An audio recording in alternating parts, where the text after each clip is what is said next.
ก็អាចអញ្ចឹងប៉ុន្តែថ្ងៃនេះខ្ញុំនឹងជម្រាបជូនបងប្អូនអំពីអង្គហេតុនិងតថភាពជាក់ស្ដែងហើយនឹងការវិភាគរបស់ខ្ញុំថាតើសង្គ្រាមវាអាចមានឬក៏វាមិនអាចមានហើយបើមានគឺមានដោយប្រការអីហើយបើមិនអាចមានគឺមិនអាចមានដោយប្រការអីហើយមានប្រមាណភាគរយដែលថាវាអាចហើយប្រមាណភាគរយដែលថាវាមិនអាចទៅរួចបាទឥឡូវដើម្បីជាកិច្ចចាប់ផ្ដើមគឺខ្ញុំក៏សូមជម្រាបបងប្អូនថាអ្វីវិវត្តលឿនណាស់នៅប្រទេសកម្ពុជានិងថៃមកដល់ពេលនេះតាំងពីមានចំនួនព្រំដែនជាមួយគ្នាមានការផ្ទុះអាវុធពីថ្ងៃទី28ខែឧសភាមកបងប្អូននៅសល់10ថ្ងៃទៀតបានគ្រប់1ខែចឹងនៅក្នុងរយៈពេលត្រឹមតែ20ថ្ងៃឬថាប្រហែល3សប្តាហ៍តែប៉ុណ្្នឹងឯងគឺអ្វីវិវត្តលឿនមែនតើនៅប្រទេសកម្ពុជាវិវត្តលឿនហ្នឹងគឺយ៉ាងម៉េចផ្ទុះអាវុធនៅថ្ងៃទី28ខែឧសភាស្លាប់ប្រណិបាលឯកខ្មែរម្នាក់គឺលោកសួនរ៉ោនកងកម្លាំងប្រដាប់អាវុធក៏ចាប់ផ្ដើមមានភាពតានតឹងជាមួយគ្នាចាប់ផ្ដើម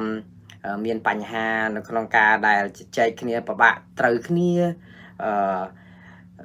ប្រកាន់ប្រកែកគ្រប់គ្នាសូម្បីតែការចរចានឹងមានជាបដាក៏ប៉ុន្តែនៅតែមិនបានផលហើយក៏ចាប់ផ្ដើមភាគីថៃនឹងក៏ប្រព្រឹត្តអំពើ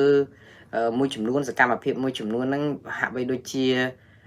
ចង់តែផ្ដើមឲ្យវាមានសង្គ្រាមដូចថាជាការនាំភ្លើងនាំអាតដើម្បីឲ្យកម្ពុជាទ្រាំអត់បានណាអានេះគឺជារឿងដែលទ្រាំអត់បានហ្នឹងគឺដូចជាចាប់ផ្ដើមដំបូងគឺបិទព្រំដែនយើងដឹងហើយមានការផ្ទុះអាវុធភ្លាមគឺស្លាប់ប្រណិបាលឯកខ្មែរម្នាក់លោកសួនរ៉ានោះអត់ទាន់បានរកយុទ្ធធរអីបានទាំងអស់ហើយក៏ចាប់ផ្ដើមបិទព្រំដែនដោយឯកតោភាគីភ្លាមបិទព្រំដែនហ្នឹងគឺមានកន្លែងខ្លះក៏ថយមកថយអីបើកបិទស្រែកតែចិត្តនិយាយទៅគឺស្រែកតែចិត្តចង់របស់ខាងភាគីថៃណាក៏ពីបិទព្រំដែនហ្នឹងមកហ្នឹងក៏ចាប់ផ្ដើម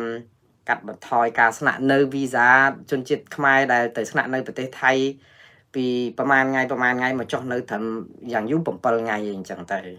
អស់ពីហ្នឹងមកគឺគម្រាមកំហែងថានឹងកាត់ទឹកភ្លើង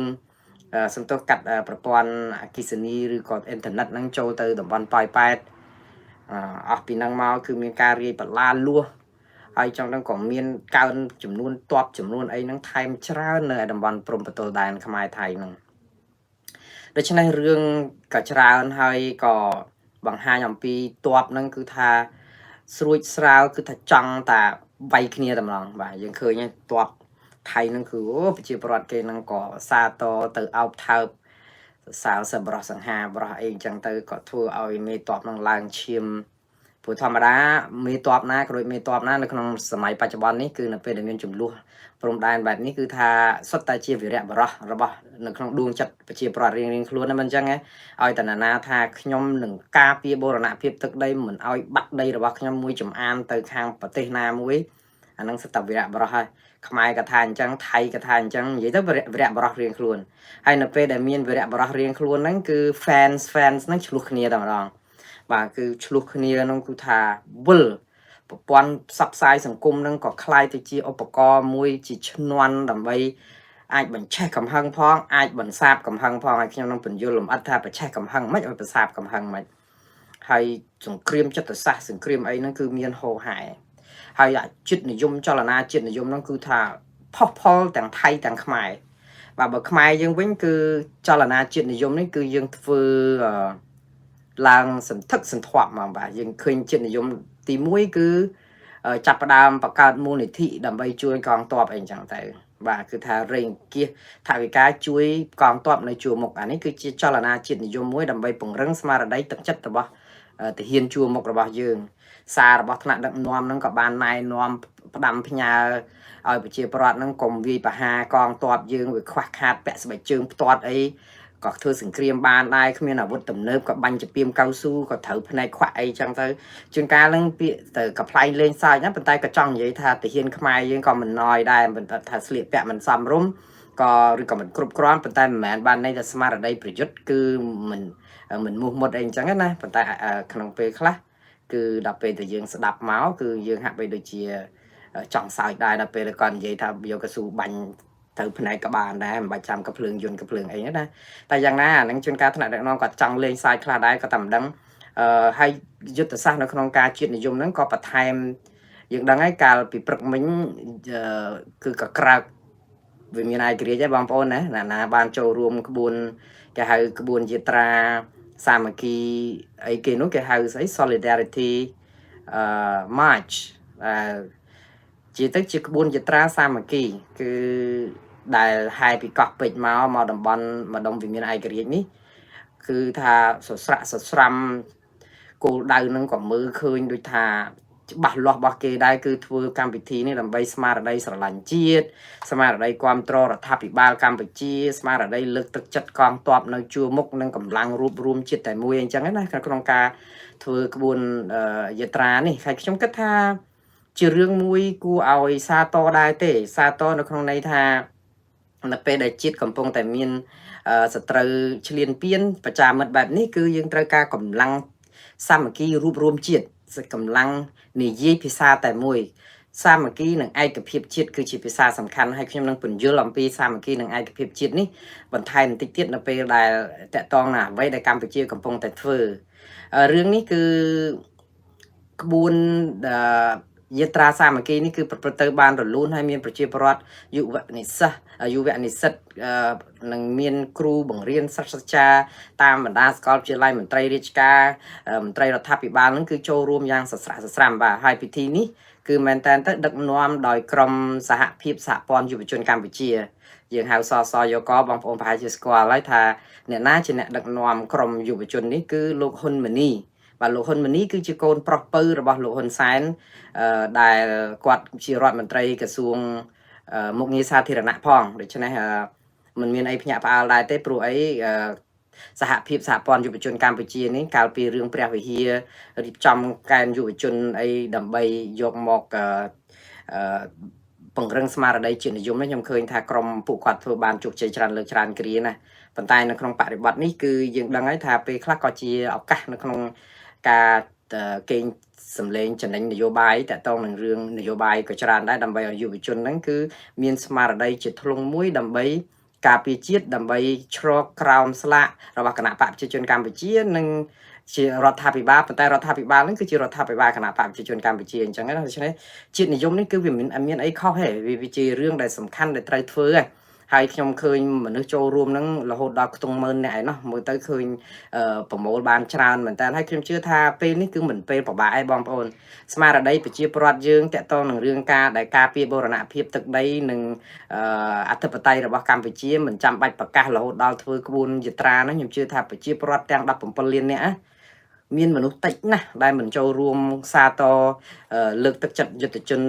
ยุบน่ะแต่เฮียนยังในชัวมกดำใบกาปีโบราณเพียบด้านใดระบอบยังให้ยังการได้ทัวร์ขบวนยิตราสามัคคีนี่คือคำเชื่อท่าทัวร์จำเปคลังเหมือนแต่เนเปได้จิตสายยังใบขยายขณีเรื่องปรุงได้นั่นนะโดยท่ามีนหาสับความตรอไทยหาสับความตรอขมายจังนั้นนะปัจจัยมาดองนี่คือไก่สับผมบุญจุดไก่สับผมบุญเพียร้อยคือความตรอขมายให้นังแต่เฮียนกองการประโยชน์ประชังจังหวัดไทยดิฉันขบวนยตราสามัคคีนี่คือจิการเฟื่อดำใบบันไทยโดยท่าchỉ ở cả mũi đầm bay bằng hai thà vì ai thì chỉ sao mà ký chỉ cả phần hai phần tay vì chỉ ở cả nơi không ca bằng hai xa nhiều bài em mũi phong đai sầm nhạt ơi xã phiệp xã ponอยู่ปัจจุบันการไปเชียร์นั่นkhông ca càiอยู่ปัจจุบันở châu rùm ខ្ញុំ មែនតើមិនចង់រិះគន់ទេព្រោះពេលនេះគឺជាពេលដែលយើងត្រូវតែមានសាមគ្គីគ្នាណាប៉ុន្តែខ្ញុំថាពិធីក្បួនយាត្រាសាមគ្គីនេះបើថែមចេះល្អបើសិនជាពួកគាត់ធ្វើបានហើយត្រូវតាមអ្វីដែលជាដែលថាភាពស្មោះត្រង់ណាភាពស្មោះត្រង់នេះមកន័យថាបើយើងធ្វើនេះដើម្បីស្មារតីលើកទឹកចិត្តដល់កងទ័ពជួរមុខណាខ្ញុំជឿថាកងទ័ពច្បាស់ជាសប្បាយចិត្តណាដើម្បីឃើញប្រជាពលរដ្ឋនឹងសស្រាក់សស្រាំតាមពិតកងទ័ពក៏សប្បាយចិត្តយូរហើយដែរទេព្រោះឃើញប្រមូលត្រីងៀតឬក៏ប្រាក់ឧបត្ថម្ភមានអង្គមានចភ័យមានសាច់ពៅសាច់ក្រក់ឬក៏ទឹកស៊ីអ៊ីវទឹកត្រីអីហ្នឹងយកទៅបំពន់នៅយុវជនណាយុវជនសន្ទុះទាហាននៅជួរមុខរបស់យើងពួកគាត់ខ្ញុំជឿថាបានទទួលភាពកក់ក្ដៅគាត់ដឹងថាអ្នកនៅសមរភូមិក្រោយមិនភ្លេចអ្នកនៅសមរភូមិមកដែរព្រោះយើងឃើញផ្សព្វផ្សាយតាមបណ្ដាញសង្គម Facebook អីចឹងណាប៉ុន្តែនៅពេលដែលយើងគិតថាស្មារតីគ្រប់គ្រងរដ្ឋាភិបាលលើកទឹកចិត្តកងទ័ពជួរមុខអីចឹងសារនេះភាគច្រើនគឺគ្រប់គ្រងរដ្ឋាភិបាលច្រើនជាងការដែលគ្រប់គ្រងទាហានជួរមុខខ្ញុំនិយាយបែបនេះខ្ញុំចង់ថាបើថែមព្រោះអីយើងឃើញរូបថតដែលដាក់យកមកតាំងភាគច្រើនឃើញតែរូបលោកហ៊ុនសែនហើយនឹងហ៊ុនម៉ាណែតទេដែលជាប្រធានព្រឹទ្ធសភា មិនជារដ្ឋាភិបាលទេបើប្រគ្រប់គ្រងរដ្ឋាភិបាលគឺបានន័យថាជាស្ថាប័នរដ្ឋាភិបាលបើលោកហ៊ុនម៉ាណែតត្រូវប៉ុន្តែបើកងទ័ព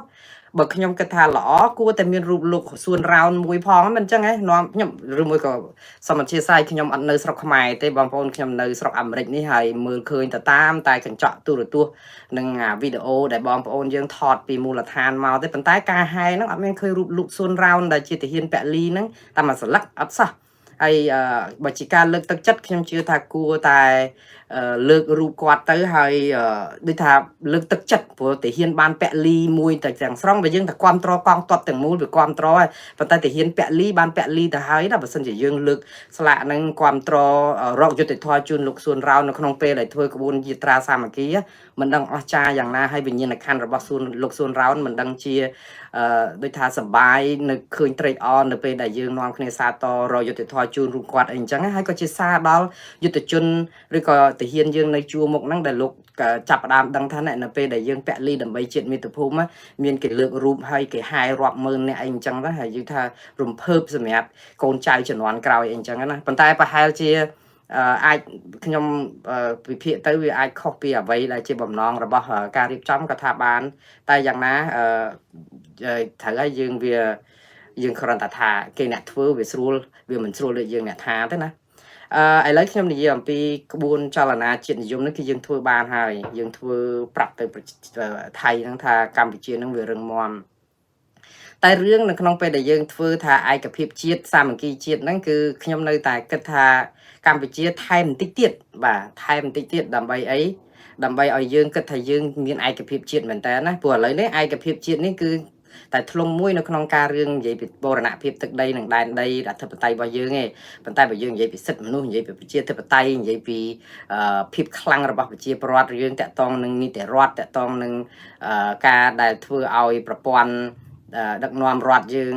ប្រកាន់របបប្រជាធិបតេយ្យសេរីពហុបកឬក៏ការបោះឆ្នោតដោយសេរីត្រឹមត្រូវនិងយុត្តិធម៌អីហ្នឹងយើងអត់ទាន់មានការឯកភាពជាតិ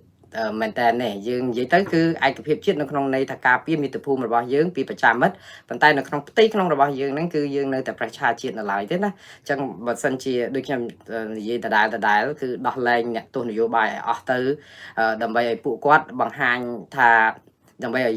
ខាងរដ្ឋាភិបាលហ្នឹងក៏បង្ហាញអំពីសមានចិត្តនិងសេចក្តីត្រេកអរនៅក្នុងការស្មោះសរបើកចិត្តបើកបេះដូងដើម្បីទទួលឲ្យមានការឯកភាពជាតិអីចឹងទៅឥឡូវខ្ញុំបញ្យល់ត្រួសប៉ុណ្ណេះប៉ុន្តែឥឡូវនេះខ្ញុំនឹងចូលទៅដល់សាច់រឿងធំតាក់ទងនឹងរឿងដែលថាតើកម្ពុជានិងថៃអាចគេចផុតពីការដែលផ្ទុះអាវុធคล้ายទៅជាសង្គ្រាមស៊ីសាច់ហុតឈាមគ្នារវាងប្រទេសទាំងពីរនឹងដែរឬយ៉ាងណាឥឡូវខ្ញុំសាកឲ្យបងប្អូនពិនិត្យមើលអំពីស្ថានភាពជាក់ស្ដែងថាតើអីខ្លះដែលជាឈ្នន់ដើម្បីឲ្យមានសង្គ្រាមតើស្អីគេខ្លះដែលជាភ្លើងផ្កាភ្លើងដែលផ្ទៀតឲ្យចេញជាសង្គ្រាមបាទទី1គឺតកតងនឹងការធ្វើអីក៏ដោយឯកតោភាគីឬក៏ចេតនាដែលនាំភ្លើងអាហ្នឹងគឺជាឈ្នន់ដែលបង្កើតឲ្យមានការផ្ទុះសង្គ្រាមហើយបងប្អូនឥឡូវការដែលបង្កើតឲ្យមានការផ្ទុះជាសង្គ្រាមហ្នឹងគឺរឿងអីឧទាហរណ៍សុកថៃចាប់ផ្ដើមបិទព្រំដែននៅពេលដែលបិទព្រំដែនដោយឯកតោភាគីគឺបានន័យថាបង្កើនឲ្យមានភាពលំបាកស្មុគស្មាញឬក៏ប៉ះពាល់សតិអារម្មណ៍ដល់ភាគីម្ខាងទៀតឯគឺភាគីកម្ពុជាអញ្ចឹងភាគីកម្ពុជាចង់ត្រូវរកវិធានការដើម្បីតបតទប់ទល់ការពារសេចក្តីថ្លៃថ្នូរកុំឲ្យគេប្រមាថហើយក៏ជាភាពយុត្តិធម៌មួយសម្រាប់កម្ពុជាដែរមិនអញ្ចឹងបើសុកស្រាប់តែប្រទេសជិតខាងជាប់ភូមិផងលបងជាមួយហើយទៅគេបិទព្រំដែនជិតឈឹងហើយយើងមិនយើងទៅសុំគេចូលនៅពេលដែលយើងធ្វើបែបនេះគឺបានន័យថាអំពើបែបនេះវាជាឈ្នួនសង្គ្រាមហើយវាជាការបញ្ឆេះឲ្យទៅជាសង្គ្រាមហើយប៉ុន្តែនៅពេលដែលខ្មែរតបតទៅវិញតើអាចទៅជាឈ្នួនសង្គ្រាមនឹងបញ្ឆេះឲ្យចេញទៅជាសង្គ្រាមនឹងដែរឬទេយើងអាចបកស្រាយអញ្ចេះថាកម្ពុជាធ្វើក្នុងន័យថាការពារខ្លួននិងរក្សាសេចក្តីថ្លៃថ្នូររបស់ខ្លួនដើម្បីតបទៅនឹងទង្វើផ្ដេសផ្ដាស់របស់ថៃទេបើយើងមើលណាឧទាហរណ៍ពេលថៃបិទព្រំដែនខ្មែរបានបិទព្រំដែនទេថៃគេថែមដូចថាគេបិទគេបើករបស់គេទៅគេបើកម៉ោង8ខ្មែរបើកម៉ោង9អញ្ចឹងបានន័យថាខ្មែរនៅតែបើកឯងគ្រាន់បន្ថយ1ម៉ោងតែមិនមែនបិទចិត្តឈឹងឯអញ្ចឹងទៅតែអត់បានសម្រេចមុនទេអញ្ចឹងខ្មែរដើរមកកាឡាក្រោយថៃបន្តិចក្នុងន័យថាមានភាពអត់ធ្មត់ហើយ អធិស្ឋានដែរដល់ថៃដែរថាបិទព្រំដែនខ្ញុំទាំងអស់ខ្ញុំអត់បិទព្រំដែនវិញទេគ្រាន់តែងឿបន្តិចទៅដកម៉ោងបន្ថយម៉ោងបើកវិញទៅខាងគេចង់បើកម៉ោង8យើងបើកម៉ោង9ព្រឹកអីវិញអញ្ចឹងទៅអានេះគឺជាចំណាត់ការរបស់ខ្មែរនៅក្នុងការដែលលេងលបែងរបស់ថៃប៉ុន្តែគេហៅច្រានទូកបដោយទឹកជាជាងការដែលវាយបកមុនអត់ឲ្យថៃដឹងខ្លួនដោយកាលថៃធ្វើមកខ្មែរទី2គឺនៅពេលដែលថៃចាប់ផ្ដើមសាក់លបងមកបន្ថែមទៀតគឺរឿងកាត់បន្ថយការស្នាក់នៅវីសាស្នាក់នៅប្រទេសថៃសម្រាប់ជនជាតិខ្មែរដែលនៅប្រទេសថៃពីប្រហែលថ្ងៃមកនៅតែ7ថ្ងៃខ្មែរក៏កំដរមួយសារទៀតបាទប៉ុន្តែថៃបញ្ឆេះឈ្នួនសង្គ្រាមហ្នឹងឲ្យវាសន្ធោសន្ធៅដើម្បីឲ្យខ្មែរមួម៉ៅប៉ុន្តែជាជាងការតបមួម៉ៅក្នុងន័យថាហឹង្សាគឺយើងតបតាមរបៀបslot មួយដែរគឺដកវីសាកាត់បន្ថយការស្នាក់នៅវីសារបស់ថៃនៅប្រទេសកម្ពុជាដែរចឹងបានន័យថាសងមួយទៅមួយមកស្មើគ្នារឿងព្រំដែនអត់ស្មើទេរឿងព្រំដែនគឺខ្មែរគេដាក់មក5ដៃយើងទៅវិញបានតែមកកាភ្លៀងទេដូច្នេះនៅសល់4ដៃទៀតឬក៏អាចថា4ដៃកន្លះទៀតអីចឹងវានៅច្រើនតែអញ្ចឹងខ្មែររៀងអនុគ្រោះដែរភាពចាស់ទុំរបស់ខ្មែរកន្លែងហ្នឹងក៏គួរឲ្យសរសើរដែរហើយខ្ញុំនឹងបញ្យល់ទៀតថាហេតុអីបានជាយើងចាស់ទុំឲ្យទុកឲ្យគេបោចសក់មួយទៀតតកតងនឹងពេលដែលថៃគេចាប់ផ្ដើមរៀបបលាលួសថៃគេប្រមានកាត់ភ្លើងហើយនឹងអ៊ីនធឺណិតខ្មែរយើងចាប់ផ្ដើម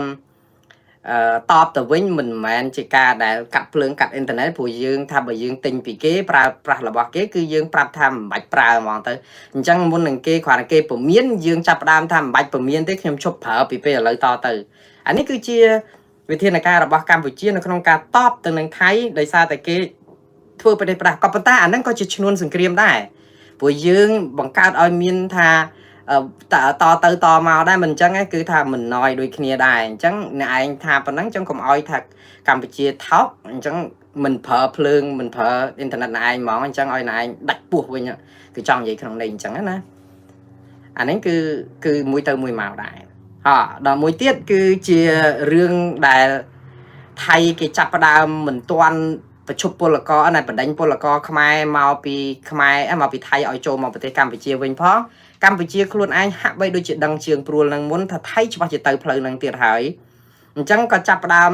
លោតមកជំហានមុនថៃរឿងនេះគឺកម្ពុជាលោតមកជំហានមុនថៃប្រហែលជាដឹងថាថៃនឹងលូតកាឡានឹងហើយគឺចាប់ផ្ដើមបន្ថយឬក៏អំពាវនាវឲ្យពលករខ្មែរចំណាក់ស្រុកចាក់ពីប្រទេសថៃមកកាន់មាតុភូមិកំណើតរបស់ខ្លួនវិញហើយមិនត្រឹមតែឲ្យមកវិញទេគឺសម្រួលទាំងការធ្វើដំណើរហើយឥឡូវនេះសម្រួលឬសូដល់ថាខាង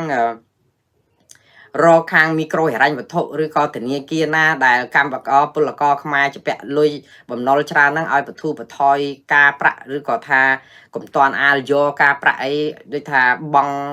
ពជារយៈពេលបងអីលាក់ទៅដូច្នេះក៏មានសំណូមពរហ្នឹងពីនាយករដ្ឋមន្ត្រីគឺលោកហ៊ុនម៉ាណែតអីដែរដូច្នេះគឺជាវិធានការរបស់កម្ពុជាក្នុងការចង់បង្ហាញទឹកចិត្តប្រាប់ទៅប្រជាពលករខ្មែរថាមករដ្ឋាភិបាលជួយហើយថាមានការងាររាប់ម៉ឺនកន្លែងនោះដើម្បីមកជួយធ្វើការអីអញ្ចឹងណាមិនអីទេហើយអ្នកនិស្សិតអីណារៀននៅស្រុកថៃហ្នឹងដែលបាន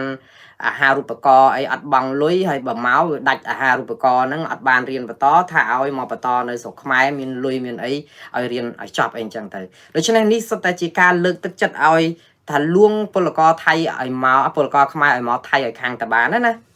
ខ្ញុំថានេះគឺជារឿងល្អដែរដែលខ្មែរដើរមួយជំហានមុនថៃដើម្បីទប់ដល់ពេលថៃដឹងខ្លួនចំណុចនេះវាខ្ញុំឃើញថាថៃគួរតែចាប់ផ្ដើមច្រានទូកបដោយទឹកតែថៃអត់ច្រានទេខ្ញុំឃើញរឿងមួយដែលថៃគិតថាអាចជាចំណុចខ្សោយរបស់ថៃបានជាកម្ពុជាចាប់ផ្ដើមពីនាងឲ្យពលករមកដែរព្រោះថៃដឹងហើយថាបើបាត់ពលករខ្មែរ2លាននាក់មិនដឹងទៅរកពលករឯណាយកមកធ្វើការទេថៃអត់ធ្វើទេការងារដែលខ្មែរធ្វើហ្នឹងការងារសំណង់ឡើងទៅអាគារ20 30ជាន់ធ្លាក់ស្លាប់ស្ទើរតែរាល់ដងការងារជាជាប់កស៊ូឬក៏លើទូកនេសាទអីហ្នឹងសុទ្ធតែការងារគ្រោះថ្នាក់ការងារ cặp bơ cặp ấy năng miên thay ấy na cái thừa cái ao tục ở dương thừa năng ai ấy tập pe dương do pol cam năng tranh ở đôi tha sẵn tha kia phô chỉnia than nè bao sầm ad chút bẩn tục rồi có vậy tới cứ ca nghe bẩm ra se va cam xem nơi đồng bon test cho ấy thum tam phô chỉnia than tam xa lụ tụm ninh ấy ta ban pol co mau bị na đầm bay chui cột công vì sai để trời cá hay pi liên nè nó chán nó nè bong bồn pi liên nè chán mình tàn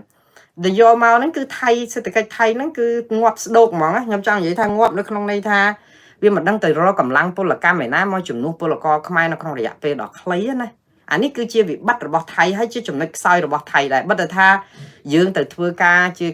chia cam mà co si chnu lụa cầm lăng pol cam oi thay mấy bàn tay dương còn miên cái hai thà phép khăng rồi bao giờ mới cứ cầm lăng nó cứ thay bắt ắt bán à để sao ta thay cái tha kê từ thưa ca cua ấy tục oi ta càng như là mò nó oi không ai dương thưa chẳng để cho nên việc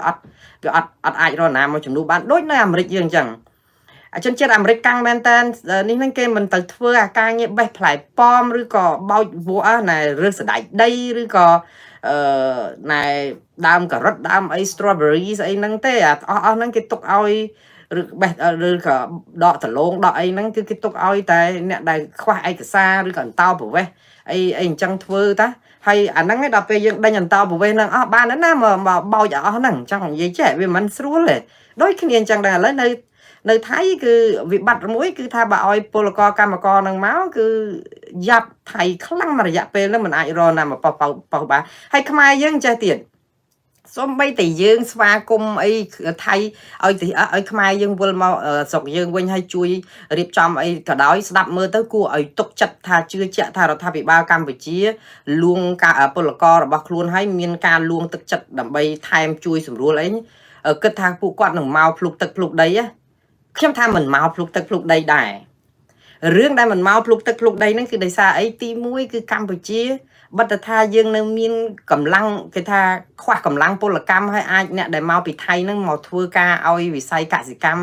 ឬក៏ឧស្សាហកម្មខ្មែរដែលខ្វះរាប់ម៉ឺនកន្លែងហ្នឹងវាអត់អាចនឹងទៅទាញទឹកចិត្តរបស់ពួកគាត់ឲ្យមកវិញបានបើកិច្ចកុំឲ្យថាខ្លាចមានសង្គ្រាមខ្លាចគេបាញ់គ្នាអីទៅមកអត់បាននៅជាប់នៅប្រទេសថៃអាហ្នឹងគាត់ភ័យបាក់ស្បាតប៉ុណ្ណឹងគាត់មិនអាចមកប៉ុន្តែបើថាសង្គ្រាមនឹងអត់កើតឡើងគឺគាត់សុខចិត្តបថុយនៅថៃហើយដោយសារអីព្រោះពលកម្មនៅខ្មែរយើងបើយើងគិតថាខ្វះដល់ប្រមាណ10000នាក់ប្រមាណ10000នាក់ក៏ដោយចុះ7លាននោះមិនមែន10000ទេតតែ1000000 2000000កន្លែងមិនមែន100,000មិនមែន200000នេះគឺ2000000កន្លែងមិនបាន2លាន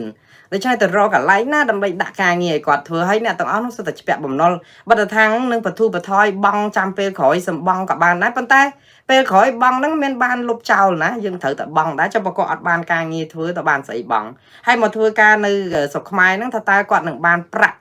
ចំណូលឲ្យបានបដំប្រសងនឹងអ្វីដែលគាត់រកនៅថៃបានឬក៏យ៉ាងណាខ្ញុំជឿថាបើប្រាក់នៅប្រាក់ឈ្នួលនៅកម្ពុជាបានប្រហាក់ប្រហែលឬក៏បដំប្រសងនឹងនៅថៃខ្ញុំថាមិនបាច់ដល់បដំប្រសងត្រឹមតែ70-80% នៃប្រាក់ដែលគាត់រកបាននៅថៃខ្ញុំជឿថាបងប្អូនយើងរត់ចោលស្រុកទេច្បាស់ជានៅធ្វើការនៅក្បែរកូនចៅឪពុកម្ដាយស្រុកភូមិដីស្រែចម្ការអនុស្សាវរីយ៍តាំងពីវ័យកុមារអីហ្នឹងគឺចង់នៅអញ្ចឹងហើយវាមានភាពកក់ក្ដៅជាងទៅនៅស្រុកគេមិនស្រួលណាទៅជួលផ្ទះគេនៅអើយអាញ៉ៃណាវេទនាណាបងប្អូនទៅដល់កន្លែងខ្ទមរស់នៅរបស់កម្មកររបស់យើងបានដឹងថានិយាយទៅរស់មួយកែដើម្បីតែបានតែលុយចិញ្ចឹមកាពះហ្នឹងប៉ុន្តែដើម្បីឲ្យមានសុភមង្គលសេចក្តីសុខរស់នៅជាមនុស្សអត់មានទេ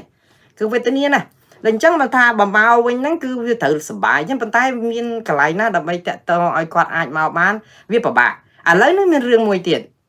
បើតាមដំណឹងយើងមិនទាន់មានដំណឹងហ្នឹងជាផ្លូវការដែលផ្ទៀងផ្ទាត់ឲ្យច្បាស់លាស់នៅឡើយប៉ុន្តែមានបងប្អូនពលករខ្មែរកម្មករខ្មែរនៅថៃហ្នឹងលួចខ្សឹបប្រាប់ខ្ញុំថាបងនៅម្ដុំបន្ទូណាមមានតម្រួតថៃចុះយកមិញ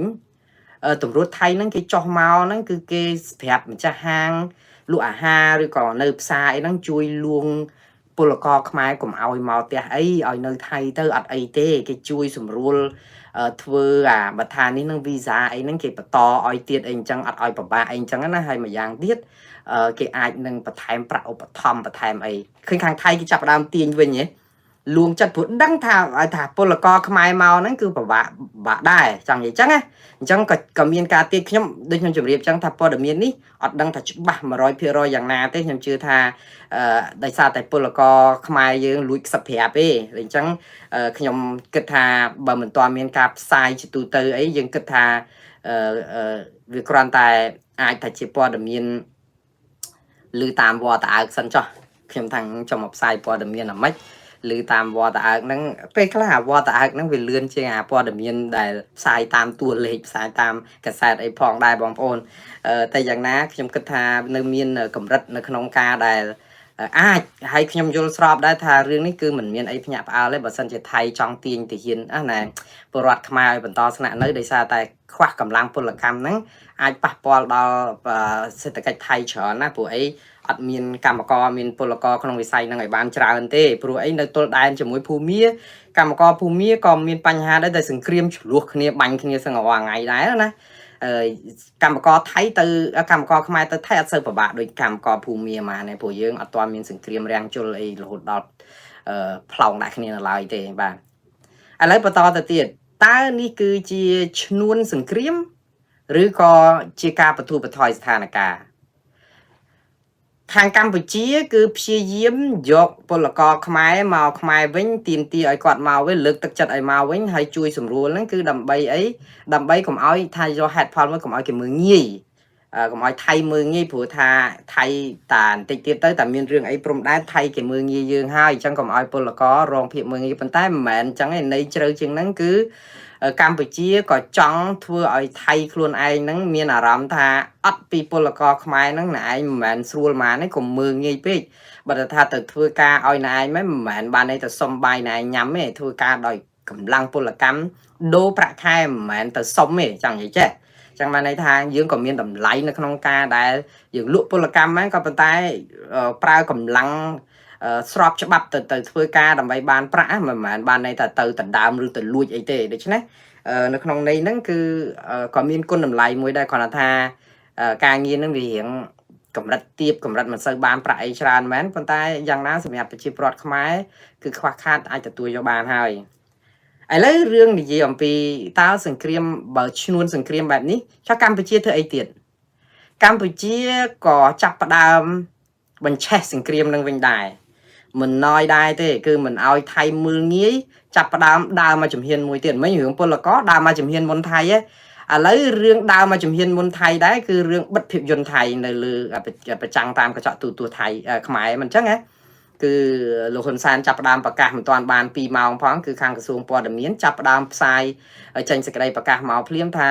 រាល់ភាពយន្តថៃមិនអាចចាក់បញ្ចាំងតាមទូរទស្សន៍របស់ខ្មែរតទៅទៀតទេហើយឈប់ប្រចាំងតាំងពីនោះមកប្រហែលថ្ងៃហើយគឺលែងអាចប្រចាំងបានអស់ពីហាមទូរទស្សន៍កុនថៃអាហ្នឹងគឺសិតជាការប្រឆេះសង្គ្រាមទេគាត់ថាយើងធ្វើដើម្បីខៃរ៉ែងបង្ហាញអំពីភាពខ្លាំងខ្លួនឯងហើយក៏ថៃធ្វើប្រទេសផ្ដាស់មកកណោខ្មែរធ្វើអីប្រទេសផ្ដាស់ខ្លាំងមិនបានណាដើម្បីការពារខ្លួនខ្ញុំជឿថាមិនមានអីជារឿងមិនសមស្របអីព្រោះខ្មែរធ្វើប៉ុណ្ណឹងតិចផងខ្ញុំចង់និយាយចេះប៉ុន្តែអាហ្នឹងសុទ្ធតែជាឈ្នួនសង្គ្រាមទេបន្តទៅទៀតគឺ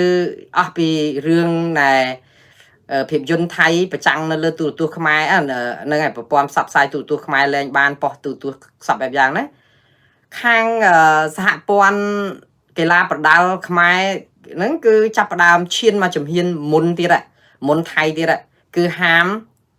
សហព័ន្ធកីឡាប្រដាល់គុណខ្មែរនិយាយទៅសម្រាប់ផ្អាកប្រកួតកីឡារវាងកីឡាករខ្មែរថៃនឹងមកគ្រប់ស្ថានីយទូរទស្សន៍និងសង្វៀនផ្សេងតាំងពីថ្ងៃ16ខែមីនាមកចង់និយាយថាមុន10នៅចាប់ពីថ្ងៃ13តាមពិតថ្ងៃ16បានហាមកុនថៃឯងប៉ុន្តែដល់ថ្ងៃ13ហ្នឹងគឺខាងគុណខ្មែរហ្នឹងហាមកីឡាករថៃអត់ឲ្យចូលមកប្រកួតលើសង្វៀនខ្មែរអាហ្នឹងគឺថាជាឈ្នួនសង្គ្រាមមួយទៀតគឺយើងចាប់ផ្ដើមឈានមួយជំហានដើម្បីការពារកុំឲ្យថាយើងអន់ពេកប៉ុន្តែក្នុងពេលជាមួយគ្នាហ្នឹងអាហ្នឹងសាច់ទឹកដាក់គ្នាដែរណាបងប្អូនសម្រាប់ភាពខៃរ៉ែងខ្ញុំជឿថាប៉ុណ្ណឹងក៏នៅតែស្រាលដែរខ្មែរធ្វើគាត់ថាខ្ញុំបញ្យល់ថាហ្នឹងជាឈ្នួនសង្គ្រាមទេឥឡូវយើងបិទអត់ឲ្យកីឡាអត់ឲ្យកូនអីចឹងតើវានឹងប៉ះពាល់នរណាខ្ញុំនឹងនិយាយពីការប៉ះពាល់បន្តិចទៀតចោះដល់ទៅពេលហើយខ្មែរចាប់ផ្ដើមដើរមកជំហានទៀត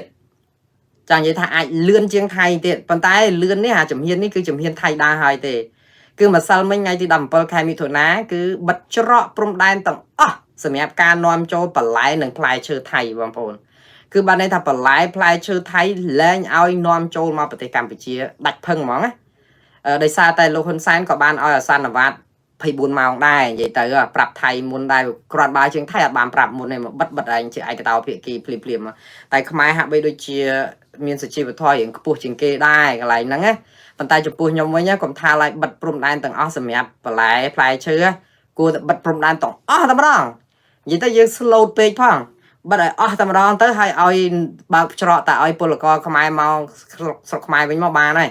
អារឿងច្រកព្រំដែនគួរតែបិទឲ្យជិតឈឹងដោយតែថៃធ្វើដែរទៅណាឲ្យសមអ្វីដែលជាទង្វើរបស់ថៃប៉ុន្តែកម្ពុជាមើលទៅដូចជាទុកផ្លូវក្រោយឲ្យដើរដែរកុំថាបិទជិតឈឹងទៅថាបិទតែបន្លែណាហើយខ្ញុំថាចាំមើលនៅពេលដែលបិទបន្លែថៃអញ្ចឹងខ្មែរយើងចាប់ផ្ដើមអព្រួយប៉ុន្តែស្មានតែផលិតផលក្នុងស្រុកខ្មែរនឹងបានផលិតអត់បានទេគ្មាននរណាគេទៅទិញផលិតផលខ្មែរឲ្យកើនឡើងណាទេព្រោះអីអាបន្លែបកាសក្រីស្អីជីម្ដេងខ្ទឹមស្អីហ្នឹងយកមកតែពីវៀតណាមអញ្ចឹងតែបិទច្រកខាងកើតទៀតបានអាផលិតផលរបស់យើងនឹងកើនមកទំហឹងប៉ុន្តែបើខាងកើតហូរដូចទឹកបាក់ទំនប់ខ្មែរយើងនៅតែអត់លិតដដែលទេតែយ៉ាងណាខ្ញុំជឿថាធ្វើជាមួយថៃនេះថៃក៏រៀងពិបាកដែរពិបាកនៅក្នុងន័យថាអញ្ចេះបន្លែផ្លែឈើរបស់ថៃយកមកលក់នៅស្រុកខ្មែរគឺច្រើនមែនតើយើងដឹងហើយចិញ្ចឹមពាណិជ្ជកម្មរវាងខ្មែរនិងថៃនោះបាសមកជាហៀងថៃហ្នឹងគឺថាយកមកឲ្យឡើងសន្ធឹកយើងទៅគេនឹងតិចទេអញ្ចឹងដូច្នេះវាអត់មានសូវខាតខ្មែរហ្មងនេះវាខាតភាគីថៃច្រើនជាងណានៅក្នុងន័យហ្នឹងខ្មែរស្គាល់ចំណុចខ្សោយរបស់ថៃដែរតែអញ្ចឹងទៅបានថាពមៀនតិចទៅគឺគ្រាន់តែអត់ឲ្យយកបន្លែផ្លែឈើចូលគ្រប់ច្រកព្រំដែនអញ្ចឹងមករយៈអត់មានពេលកំណត់អាហ្នឹងជាឈ្នួនសង្គ្រាមដែរណាបងប្អូនបើថាយើងធ្វើដើម្បីការពារអធិបតេយ្យកិត្តិយសសេចក្តីថ្លៃថ្នូរយើងក៏ពិតមែនហើយប៉ុន្តែសុទ្ធតែជាឈ្នួនសង្គ្រាមទាំងអស់ព្រោះយើងអត់បានរក្សាភាពអត់ធ្មត់ទេព្រោះយើងត្រូវតែតដៃអញ្ចឹងហ្នឹងអាហ្នឹងជាសត្យានុម័ត logic គឺត្រូវតែតដៃអញ្ចឹងហើយវាមានអីខុសឆ្គងគាត់ថាអាហ្នឹងហើយដែលតឲ្យមានសង្គ្រាមនោះណាហ៎ថៃគេតមកវិញទៀតហ្នឹងមិនអញ្ចឹងហ៎ដល់ពេលយើងចាប់ផ្ដើមបិទអាច្រកព្រំដែនអស់អញ្ចឹងដើម្បីកុំឲ្យនាំបន្លែនិងផ្លែឈើថៃគេចាប់ផ្ដើមហាមប្រជាប្រដ្ឋថៃមិនឲ្យចូលមកធ្វើការនៅច្រកប៉ោយប៉ែតនៅក្នុងបារឬក៏កន្លែងបនលបែងកាស៊ីណូអីចឹងថៃគេចាប់ផ្ដើមធ្វើប៉ុន្តែមិនមែនរដ្ឋាភិបាលទេនិយាយទៅខ្មែរធ្វើក្នុងនាមរដ្ឋាភិបាលថៃធ្វើក្នុងនាមយោធាអញ្ចឹងយោធាថៃគេចាប់ផ្ដើមបិទឥឡូវថ្ងៃហ្នឹងគេបិទអស់ហើយអត់មានឲ្យពលនៃកម្មករថៃឬក៏ជនជាតិថៃអីឆ្លងចូលមកធ្វើការនៅតំបន់ប៉ោយប៉ែតដូចមុនទៀតទេគឺគេអត់ឲ្យចូលហ្មងយោធាអត់ឲ្យចូលហ្មងគឺគេថាមានបញ្ហាសន្តិសុខស្អីអញ្ចឹងហ្នឹងចេះតែថាទៅហើយដល់អញ្ចឹងទៅធ្វើឲ្យអាវិស័យកាស៊ីណូវិស័យសន្តាគារឬក៏ខាងរាំងកសាលអីនៅតំបន់ប៉ោយប៉ែតហ្នឹងអាចនឹងរងបញ្ហា